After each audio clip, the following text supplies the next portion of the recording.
What's going on, everybody? Welcome to another episode of Knicks Latest. Make sure you subscribe, make sure you comment, make sure you like the video. We're going to be going over all the Knicks rumors, all the Knicks headlines during the offseason. Right now, things have slowed down because Summer League is over.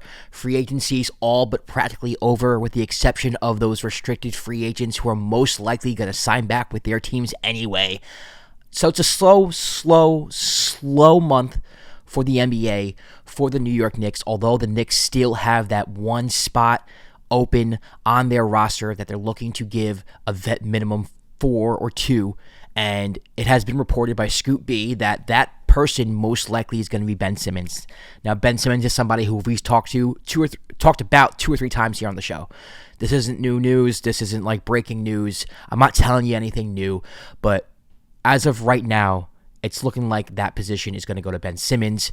Again, for those of you who haven't been here, I'll just repeat my point. I just don't think that he's necessarily a great fit for the team, not because I don't think he's a good player. Ben Simmons brings size. He brings defensive ability, which I think the Knicks kind of need. They've been throwing that out the window with these free agent signings that they had. He can play make with the ball in his hands. He can push the ball. He's a fantastic passer still. He's a good rebounder. He does everything but stretch the floor. He does everything but shoot the basketball. He doesn't score at the rate that he used to score even when he wasn't shooting the basketball. And when you have a player like Josh Hart on your team, you really can't play them both at the same time, right? A lineup of Ben Simmons and Josh Hart is going to be unplayable, which means you're going to have to stagger their minutes, which means one of them is going to have to start. And it's not going to be Ben Simmons.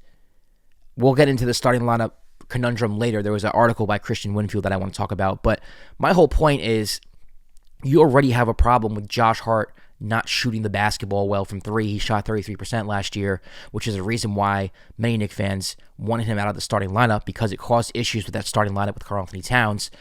He had to be relegated to the bench.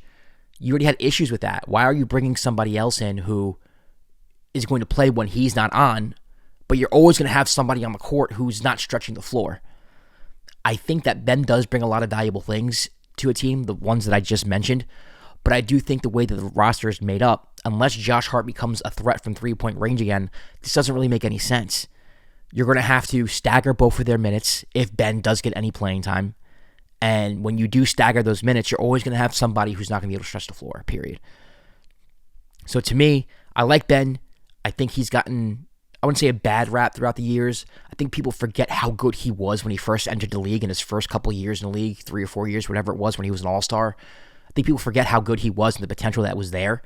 But the reality of the situation now is he's turned into a defensive, pass-first point guard, bench guard, which is fine. But right now the Knicks are having problems with their starting lineup. They're having problems with the chemistry on offense, as you saw throughout the playoffs, which made Tibbs flip the switch, putting Josh Hart to the bench. So to me, it just doesn't make any sense, because I can't figure out how you would stagger minutes between the two, unless Ben just doesn't play and he's just there just in case. But I don't think you sign Ben Simmons just to bench him. It doesn't really make any sense to me. So we'll see what happens. We'll see if Scoop's right. But that's pretty much the consensus that's going on, around the league, is that Ben Simmons is going to be a New York Knick. Now, that's not definite. There's Landry Shamet still out there, who I think would be a good fit. He's somebody who came on strong in the playoffs last year. He can hit the 3. He can defend. He's not the size that I think the Knicks want right now. I think they're looking for a bigger person right now to guard the perimeter, which is why Ben is so appealing. But Landry did have his ups and downs last year. He did have moments where he looked like he could be a viable bench piece, especially in the playoffs, which I think is very important. He did love New York, which I also think is very important, that everybody can play in New York. So I would not be mad at Landry Shamet. Amir Kofi is another person from the Clippers who there has been some rumors that the Knicks should go after. Not sure if the Knicks are after him. He's somebody who can hit the corner 3, which is very valuable in this league. He is tall. He can guard 3s. He maybe can guard a 4 here or there. So for me, I think there are better options out there. I'm not sure what the fixation with Ben Simmons is, although, I wish him well. I feel he's been just disrespected ever since, he left the Sixers for a myriad of reasons. But I just don't think he'd be a fit for the New York Knicks, much in the way I don't think Russell Westbrook would be a fit for the New York Knicks, right? If the defense can sit back on you and not put pressure on you and have that extra defender roaming like they do when Josh Hart's on the floor, That's no matter what you do, it's not going to bring value, especially when you have to stagger those minutes with Josh Hart. We already have a Josh Hart. I love what Josh Hart does for the team, but we can't have two of those type of players.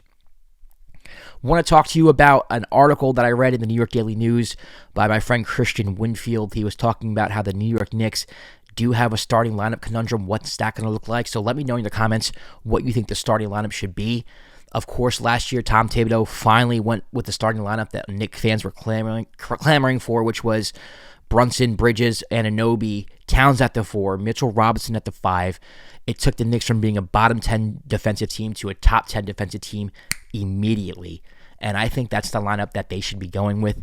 Christian does lay out many different options in this article, but I want to talk about that lineup first.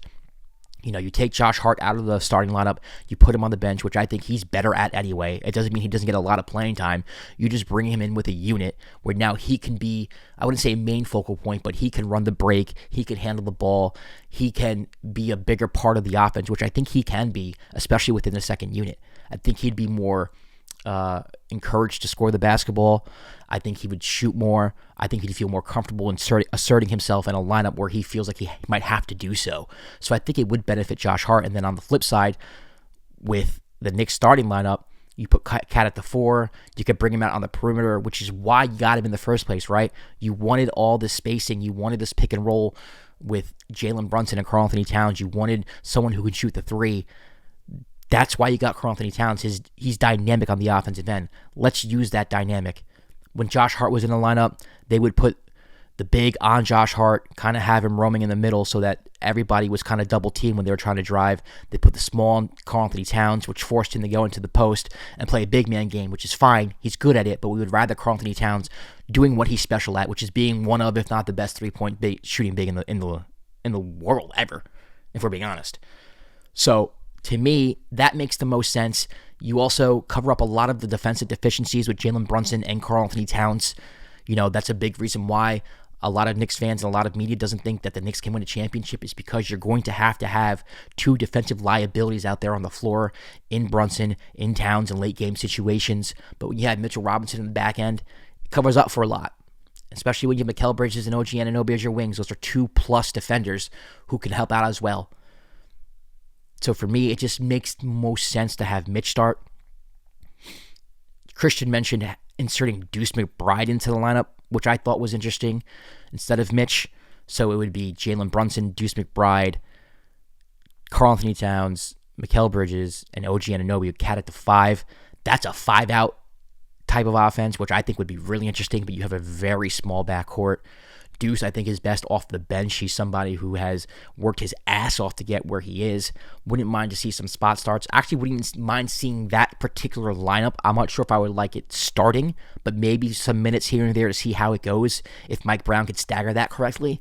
That is a very interesting 5-wide lineup to me. I just think that it would struggle mightily defensively with no back-end help with Mitch. You're starting a smaller guard in Deuce in place of Josh Hart, who is a bigger guard.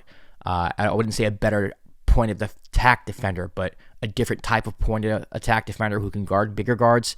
So you're giving up a lot of size there. Deuce is a very good point of attack defender, but he's very small. And Jalen's very small. So you're going to have to pick and choose there who guards who or what. I think that lineup would be a lot of fun to watch offensively. I just don't know how fun it would be defensively. That's a lineup I think you throw in when you're down 11-12 in the fourth quarter and you need to catch up really quick. You need some 3 balls. So that one I vote no. Love Deuce, just rather see him off the bench. And then Christian mentioned maybe starting Gershon Yabusele at the 4, which I thought was really interesting. He's somebody, same thing though. You're bringing him at the 4. You keep Bridges and Anunoby at the 2 and 3, which solves the problem with Deuce, where now you can put a bigger defender on the wings, but you're losing defensive presence in the middle. Yabusele not known for his defense, but he is known for his shooting and scoring ability. And I don't know if he's a starting caliber player, but I kind of like that starting lineup better than I like the Deuce one, if I'm being honest with you.